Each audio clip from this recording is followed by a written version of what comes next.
Nick, we've solved your bad luck problem. There you go. Guys, we can play D&D after this. I'll be okay. I mean, I have all the things. I left my dice. Okay, in my bag. I will raise... God, I'm broke. Oh, Nick, it's the last check because there's It no... is... Oh, she's not there. Take me to the classroom, I guess. That day, you're the first one in class. You sometimes come early because you enjoy talking to the teacher. He's a bit bitter, but in a cool way. He treats you like an adult, and the two of you discuss life and stuff in a very snarky way. Look at you, excelling at cliched movie tropes. You gain +2 smarts, +1 valuable life insight that'll help you face the difficulties of being young. You're talking to Vera about all her favorite military coups when Coach approaches you. Oh god. Hey, no, you're friends with Scott, right? I've got to admit, I'm a little bit worried about the guy. Here, come have a look for yourself. Coach leads you into one of the locker rooms where you find Scott deep in conversation with a bag of potatoes. The bag of potatoes has googly eyes, a mustache, and a corncob pipe, but it is still definitely a bag full of potatoes. Oh, hi, Coach. I know. You're just in time to meet my dad, Mr. Scott Sr. Oh, God. He was on a business trip to space my entire life, but now he's back and he'll never leave again. His eyes are very wobbly, and his body is very potatoey. I know, right? Family is so weird. These are my friends, Dad. Say hi to my friends and tell them how much we love each other. The potato bag, being a bag of potatoes, says nothing. Come on, Dad. Don't be shy. Dad? Oh, no. Are you okay? Dad? Dad? You can't tell Scott the truth about his dad. You're already in too deep. Quick, convince him everything's okay. Oh, my God. What did I get myself into? Oh my god. Explain that some people have a hard time putting their emotions into words, especially if they're a bag of potatoes. Or or pin a ribbon on the potato sack that says, I'm proud of you, Scott. Yeah, probably the first one. Okay. No! Wait. Why did you say that part about a bag of potatoes? Oh. Stop looking at Oh, me. no. Oh, no. Oh. Dad! What have they done to you? Oh, was it? Was it an evil wizard? Was it the potato gremlin? Who transformed my father into a perfectly disguised bag of potatoes? It was you, wasn't it? Currently player name.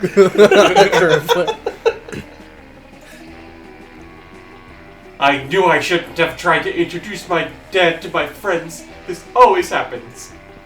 You wonder how many times Scott has mistaken a bag of potatoes for his dad. You also wonder how you could have been so careless. Also, you lose -2 smarts and -1 fun. Oh. Oh, no. I genuinely thought that could work. Alright, Denzel, where are you going? Now Scott's never gonna go to the prom with me. You tried to take my man at the last minute. You deserved it. Look, I came in like a wrecking ball. And you destroyed your relationship. I did. I go back to the auditorium again. Auditorium? Yeah. I hate you. That day, while rehearsing for the class play, you are struck by a lightning of inspiration. You came up with the ultimate nickname for yourself. You tell everyone to call you by it, also known as one of the 7 most douchebaggish moves in the world. But the nickname is so awesome, inventive, and appropriate that people decide to go with it.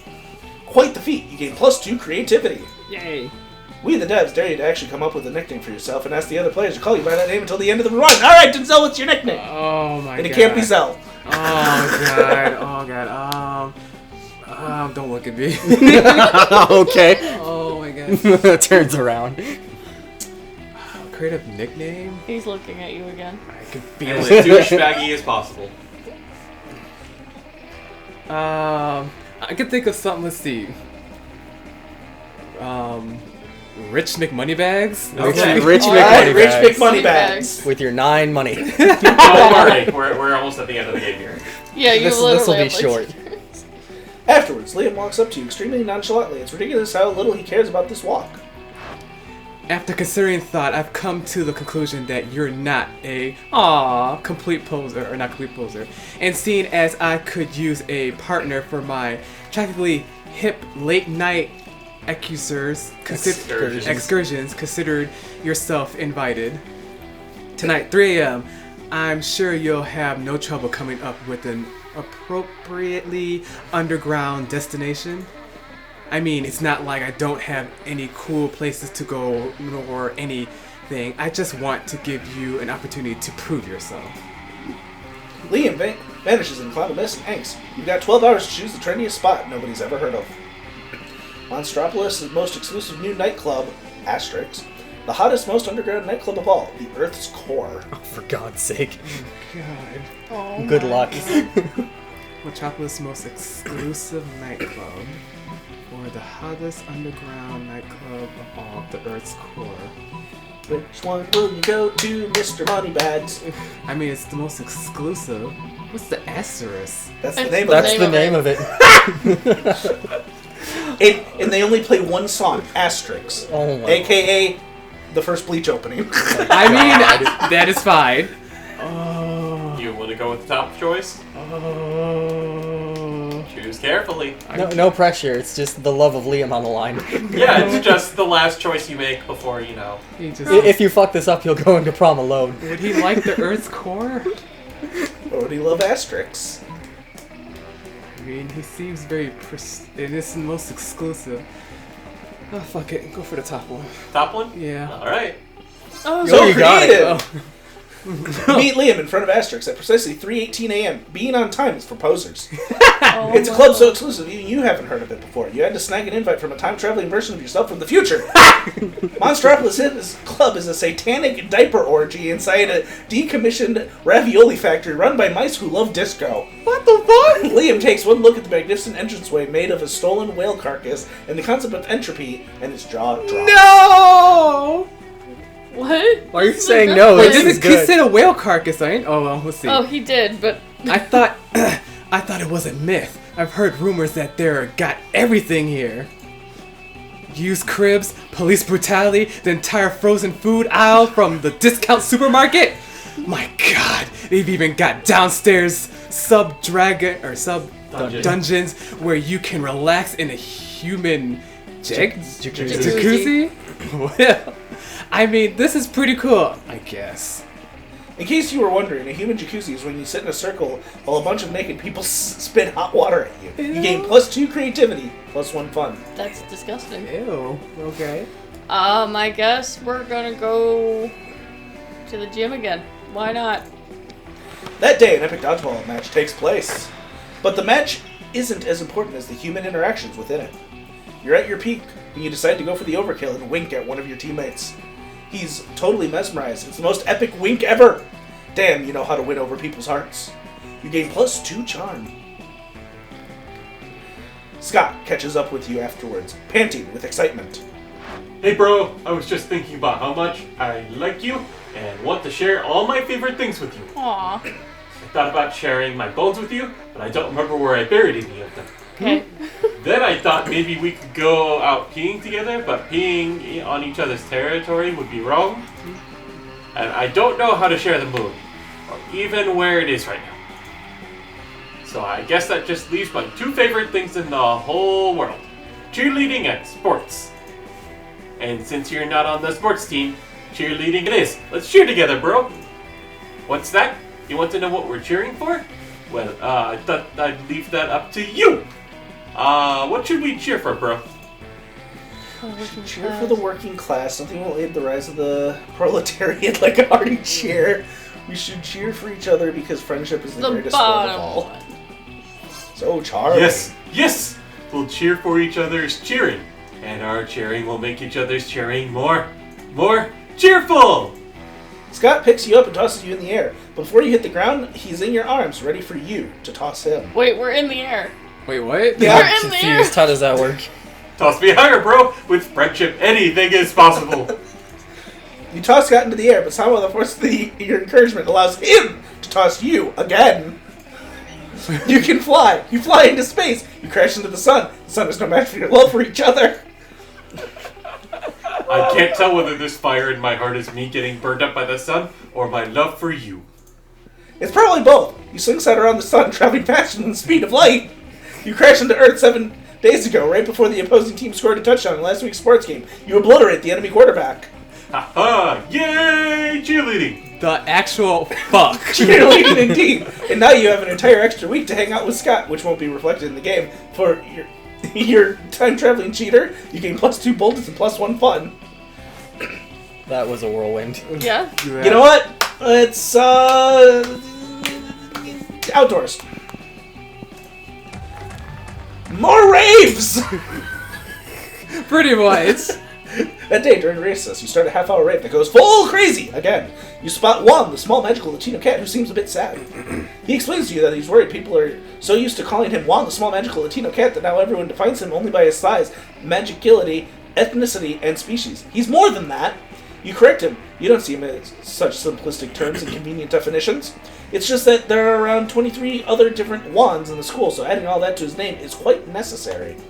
You tell him that you'll never forget about him and the crazy adventures you both lived together in Monster Prom's prequel, Monster Middle School. You have a great time remembering those crazy stories. You gain +2 fun.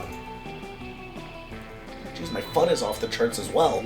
I know. Actually, yeah, it is. After advising her with the party drinks and activities, Miranda decides to officially invite you to join her party planning committee. Oh, great! Of course, Miranda's invitation is an official draft notice, including death threats for refusals of tardiness and an armored guard detailing to fetch you for an immediate emergency meeting. I'm so glad you could make it. Welcome you two to our final official planning meeting for the Winter Surf Party. Woohoo! It's an honor to be on the Princess Miranda's Divine Committee. The Surfs are so excited for the party. And I'm excited too! I can't wait to see the looks of joy on the faces of the Surfs. It warms a ruler's heart.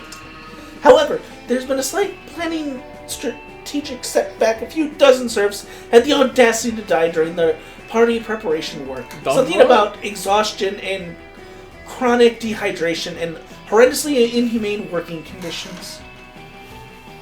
Chronic dehydration? I thought they were underwater. What the fuck? Exactly. Don't worry about it. Such icky rebellion. But don't worry, I officially uninvited any Surfs rebellious enough to die before the party, so that little matter is solved. And now we move on to the main subject of our meeting, the cake! Well, how lucky the Surfs are that you're serving a cake! What kind of cake is it, Princess Miranda? Good question, Mr. Field Eel. We're serving many great cakes. My most anticipated one is a simple angel food cake. The two main ingredients in the cake are angels and food! It will be the most delicious cake ever. I'm told the massacrated angel meat gives the most delicate, subtle flavor. I wouldn't know, of course, as my eating Surfs handle all of my tasting for me. Holy bubbles! This cake sure sounds heavenly. I resisted to get my joke. Oh my god. But since the cake will be the centerpiece of the whole party, simply tasting delicious won't be enough. Once I saw a man hop out of a cake of a bachelorette party. I'm unsure how he lost all of his clothes, but the effect was incredible. Yes, we'll need some kind of marvelous surprise inside the angel food cake. What kind of surprise would excite the Surfs? Perhaps a copy of our Merkton Kingdom Constitution, signed headshots of their beloved princess, or coupons for extra punishments? What do Surfs even like? Princess, you've been working so hard planning this party. Why don't you let David and I come up with a surprise? After all, you deserve a surprise more than anyone. Mr. Field Eel, I couldn't agree more. I shouldn't have to work hard on anything ever. But I don't want to make it too easy on you, so I demand that the cake contains 2 surprises inside. Each one of you should come up with 1 surprise. Oh, I assure you, Princess, you'll be surprised. Your face will be painted with a shock so intense that the bells of justice shall finally ring across the watery valleys of the Merc Kingdom. My god, give this eel a medal. Perfect. That's what I'm going for. Well then, I'll off to go prepare my party guillotine. Oh, don't worry. It's only for tardy Surfs. Does she not see that switchblade? No, she Hail, doesn't. comrade! Field is here, the leader of the Bird Rebellion! Once again, I have leveraged my political position with the princess. The stage is set for a coup. This party shall be the start of a new age, an age of peace and an age of freedom. The age of the new Merc Kingdom. Oh my god. I shall use this ridiculous cake surprise scenario to plant a deadly and vicious assassin inside the dessert itself. When Princess Miranda slices into the cake, our assassin will slice into her. Freedom to the Surfs, death to the princess, and who shall toast to the rise of the proletariat. Mr. Field the Eel is such a party pooper. If you wish, you can plan some kind of second cake surprise, as the princess mentioned. But whatever you do, she will not live to see it. My assassin shall end her faster than she ended the life of my brother, Mr. Jail the Eel. Can I date this eel? Because he's a treat.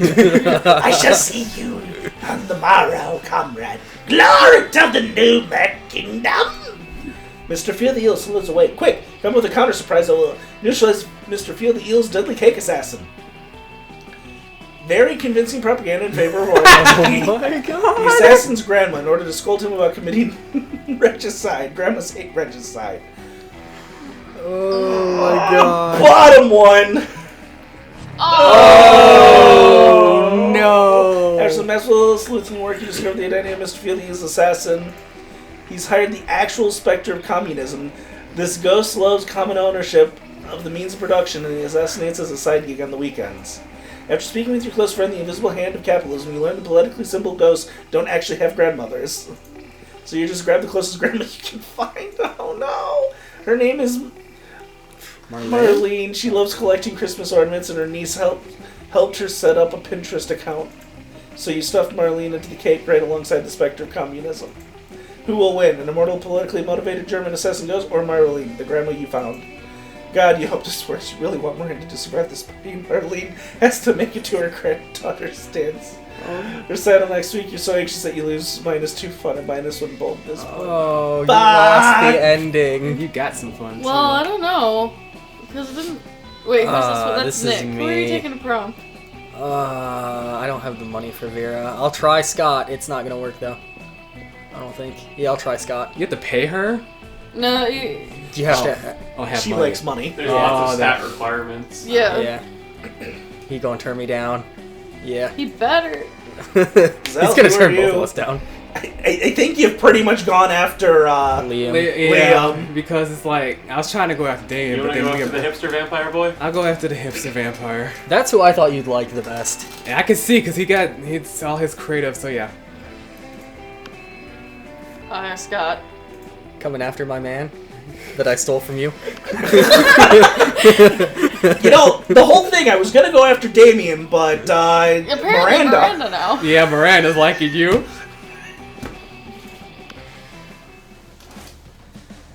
Oh, You finally turn me picked up down. the courage and asked your beloved to go to the monster prom with you.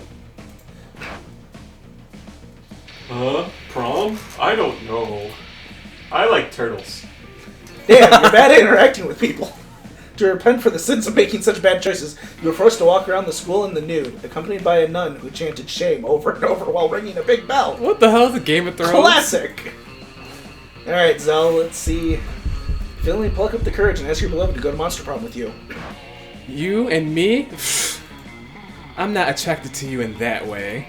Actually, I think the only way I'm attracted to you is through the tiny gravitational force that your body has as a solid mass. That's something right. You couldn't get a date for monster prom. Aw. Actually, you couldn't get a date for the rest of your life. Oh. Some nights, alone in your bed, you wish sadness was an STD because at least then you wouldn't be getting so much of it. Should have chose Damien. Oh. Alright. You finally pluck up the courage and ask your beloved to go to monster prom with you. Prom? Sure, why not? It sounds Oh my Dang. god. There'll be so much hard partying that it'll count as a workout. I failed so hard the whole Are you game. won? That's How? How Prom night this was the happened? best. The two of you got lost on your way to school and ended up having a crazy misadventure in a dungeon. By the time you finally arrived at prom, your bonds were tighter than ever. You learned a lot about Scott. It turns out that aside from sports and cheerleading, he also loves the sky and stars. Aw. He gives his own name to constellations, and if you knew the word astronomer, you sure he would love to be one someday. I have no idea how this is going. Oh, God. Don't be silly, David. This is no time to be asking about prom and other commoner celebrations. It's time for the Royal Winter Surf Party! Mandatory celebration festivities of surfly service! Oh my god. Yes, my princess, it'll be a party to die for. Aw, Mr. Feel the Eel, your words are so kind. And completely devoid of an underlying meaning. Indeed. Oh boy, you hope your efforts to disarm Mr. Feel the Eel's plans for the assassination worked. The day of the party happens and your plans succeed! Oh my god. You have prepared such a kick-ass party that you stopped Miranda's serfs from assassinating her. It's not every day you can say that you arranged a party so dope it stopped a coup. A part of you feels some guilt for using dirty tricks to keep exploited serfs from seeking freedom from a violent tyranny. But the guilt is heavily overshadowed by the joy of seeing Miranda happy. Yes, cake is better than revolution. Let's see. Yeah, I'm fine with that. Best at Oh, secret yeah. handshake. Okay. Life See- is like sports, both words with letters. Oh my god. All right. Damn. I was hoping I'd win that. Oh, Welcome to Monster Prom. God. Those 3 weeks were maybe the most epic and absurd weeks of our lives. After the Monster Prom, we kept on living our lives, falling in love, battling for friendship, and learning about who we were and who we could be. And you know what? Like it always does, life happened, and it was wonderful. Damien became a renowned drag racer until he died in the most badass way during a race. At the funeral, you spotted him hidden among the crowd. He winked at you. Scott became an athlete. Not so long ago, he won a prestigious national award for being the best at doing sports. Liam started an ironclastic band that broke all conventions. Their latest album has been a hit. It has no songs at all. The album is actually just a banana set on fire. And be sure, Liam doesn't care if you don't get it. For those 3 weeks, the Monster Prom seemed larger than life, and then it was gone, just like that. The battle for Monster Prom might have ended there, but there were plenty of battles left in that war called youth. But once again, we were young and unafraid, and we were ready to start. I failed. So, what do you think of the game? Yeah, what's your thoughts on the game? I'm mad that I failed, but I enjoyed it. The craziness, the randomness, and the tough choices. Yeah.